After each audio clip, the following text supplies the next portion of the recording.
नर्मदेहर या ठिकाणी आपण आहे ना असं बघू शकता का, आम्ही ज्या दक्षिण तटावरती उभा आहे तो आपण म्हणतो दुवार म्हणतो ना आपण. ज्यावेळेस आहे ना एक तिकडचा समोरचा आहे तो उत्तर तट आहे, देव तट आहे, आणि आम्ही आहे ते दक्षिण तटावरती.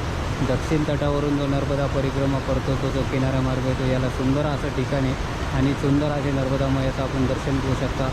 आणि आत्तापर्यंत आम्हाला एवढ्या याच्यामध्ये जोपर्यंत आलो होतो ना तोपर्यंत नर्मदा मैयानी इथं आहे ना ही पाताळात गेली म्हणतो ना आपण मैया, ही ह्या ठिकाणी पाताळात गेलेली आहे. तो आपण नर्मदा मैया पाताळातून वर आलेली आहे ते हे ठिकाण आहे. त्या ठिकाणी तिकडं जी आहे त्या बाजूला ती बुडी नर्मदा आहे आणि या ठिकाणी जी आहे आणि नर्मदा माई आहे ती बुडी नर्मदा झाली. कारण तिथे आहे ना भगवान शंकरांची आहे ना तिथं गौरी आहे, गौरीच्या रूपामध्ये भगवान शंकर आहे. त्या पलीकडून उत्तर तटावरती देव तटावरती आणि त्याच ठिकाणावरून आहे ना तिथं ज्यावेळेस भगवान भोलेनाथ म्हणले का माई तू मला नर्मदा तू माझ्या बाजूने चाललेली आहे, तेव्हा नर्मदाला एक क्रोध निर्माण झाला. क्रोध निर्माण होती पाताळात गेली. पाताळातून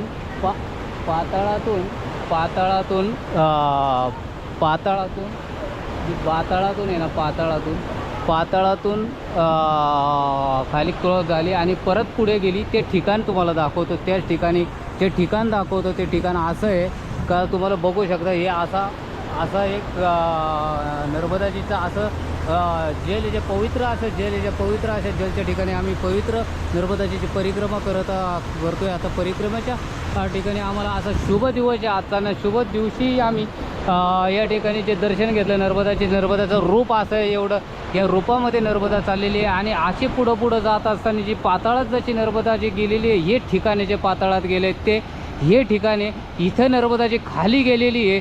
संपूर्ण खाली गेली नर्मदा आणि खाली निघून इथं गुप्त रूपात पुढे जाऊन अशी निघलेली आहे का. ते जे ठिकाण आहे ना ते आपल्याला आहे ना दिसायचं जर म्हणलं तर आपण पुढं जसं जाऊ ते ठिकाण दाखवणार आहे तुम्हाला ह्याच माध्यमातून.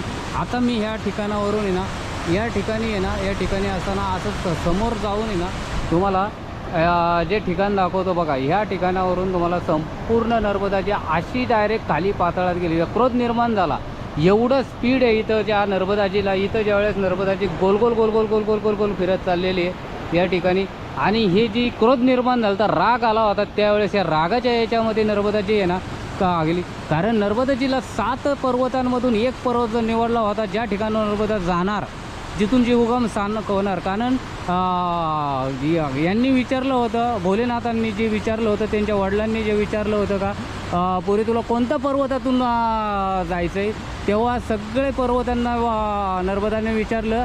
तर बाकीचे, कारण तिचं जल हे ना 365 दिवस कायमस्वरूपी आटत नसल्यामुळं प्रत्येक पर्वताला विचारलं का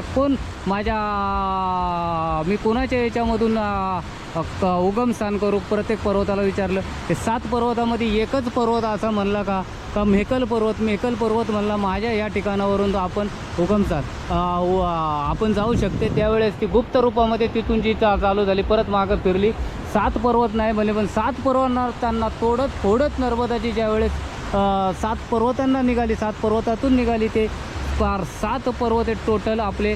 ज्यावेळेस नर्मदाची जी वाहते आपली, ज्यावेळेस नर्मदाची चालते ती 7 पर्वतातून चालते. 7 पर्वतामधून चालते.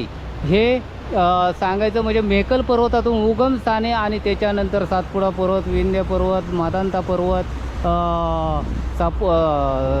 हे टोटल असे छोटे पर्वत. हे पण तुम्हाला मी सांगणार आहे. 7 पर्वत सांगणार आहे आणि 7 पर्वतातून ते थोड्याच वेळा सांगणार. 7 पर्वत आणि जे 7 पर्वत आहे त्या ठिकाणावरून आता मी पुढचं तुम्हाला दाखवतो. जे आहे ना या ठिकाणचं जे पुढचं दाखवतो ना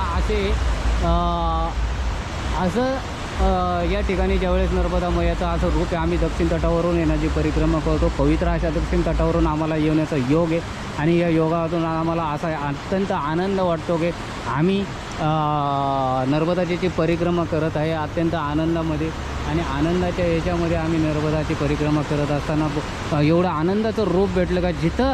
आणि इथे एक असं सांगायचं म्हणलं का इथून एक आहे ना कोणताही या ठिकाण मरता आहे ना एक असं आहे ज्या ठिकाणं आहे ना आपण ज्या ठिकाणी जाणार त्या ठिकाणावर जो कंकर असतो बंदर ते पाताळातून वर आलेलं आहे. कंकर थोडं शिवलिंग वाढत आहे. हर कंकर पे शिवलिंग है, नर्मदा जी पे हर कंकर पे पत्थर पे शिवलिंग है. ती जी बात आहे ती या ठिकाणी असं आहे का या ठिकाणावर कोणताही बारीक तुम्ही पहिल्यांदा जो कणकर घेणार त्या कणकर जर आपल्या याच्यामध्ये घेऊन रोज पूजा केली तर वर्षाला थोडं शिवलिंग वाढत चालतं. कारण हे इथे जिवंत उदाहरण आहे जिवंत उदाहरण नर्मदाजीचं आहे ना. नर्मदाची ही थोडी पावन नर्मदाची या ठिकाणी आम्ही जी परिक्रमा करतो आम्हाला एवढं दुःख वाटतं एवढं आम्हाला आनंद होतो. या आनंदाच्या ह्याच्यामध्ये आम्हाला काय सांगू काय नाही सांगू या ठिकाणाचं काय भवितव्य सांगू काय नाही सांगू हे सुद्धा तुम्हाला ज्या वेळेस आहे ना तुम्ही परिक्रमा करसान त्याच वेळेस समजणार. आणि ह्याचे दर्शन पण आपण घेऊ शकता या ठिकाणचे. एवढं सुंदर असं एक सुंदर असं नर्मदाजीचं परिक्रमा आहे आणि चांगली. आणि या परिक्रमेचे महत्त्व म्हणजे आपण आपल्या जिंदगीमध्ये ज्या वेळेस आपल्या 72 पिढ्या ज्या वेळेस आपण जन्माला येतात 72 पिढ्या ज्या वेळेस जन्माला येतात त्यावेळेस कुणीतरी एकाने परिक्रमा केली असती ना त्याचं भाग्य जे कुणाला लागतं ते जो परिक्रमा करतो त्याला लागतं. आणि ह्याच परिक्रमेमध्ये आहे ना मला भाग्य लागलं कारण 72 पिढ्यांमध्ये आमच्या कोणीतरी घरामध्ये परिक्रमा केली असून त्याच्यातलं जे भाग्य लागलं ते मला लागलेलं आहे या ठिकाणी. आणि या ठिकाणी आपण बघू शकता या भाग्याचा मी एक वारीसदार आहे. या आमच्या कुटुंबांचा सर्वांचा एक वारीसदार आहे. त्या वारीसदाराच्या ह्याच्यातून मी सर्वांना परिक्रमेच्या ज्या नर्मदा मैयाच्या ठिकाणी सर्वांना एक परिक्रमेच्या ठिकाणी कारण नर्मदा मैया आम्हाला सर्वांना आहे ना सुखी आणि समृद्धीचं असं सुखी ठेवावा. नर्मदा मैया सुखी ठेवणार आम्हाला. नर्मदा मैया सुखी ठेवा आम्हाला. याच ठिकाणी आहे ना सर्व आमचे जेवढे नातेवाईक सर्व आत्पेष्ट नातेवाईक बहीण भाऊ सर्व चुलत काके चुलते बिलते सर्व त्या चुलत बहीण वगैरे चुलत भाऊ चुलते सर्व जेवढे असतील तेवढे आमच्या कुटुंबामध्ये आत्या सर्व कुटुंबामध्ये असतील.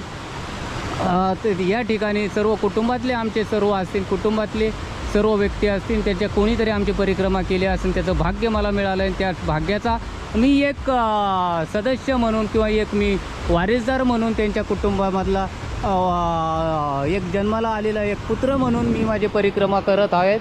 आणि त्या परिक्रमा मी आता मला थोडेच दिवस राहिलेत पूर्ण करण्यासाठी. काही परिक्रमा मला आजही अजून 300 ते 400 किलोमीटर अंतर राहून माझी परिक्रमा ही पूर्ण होणार आहे या ठिकाणी. नर्मदे हर नर्मदे हर नर्मदे हर नर्मदे.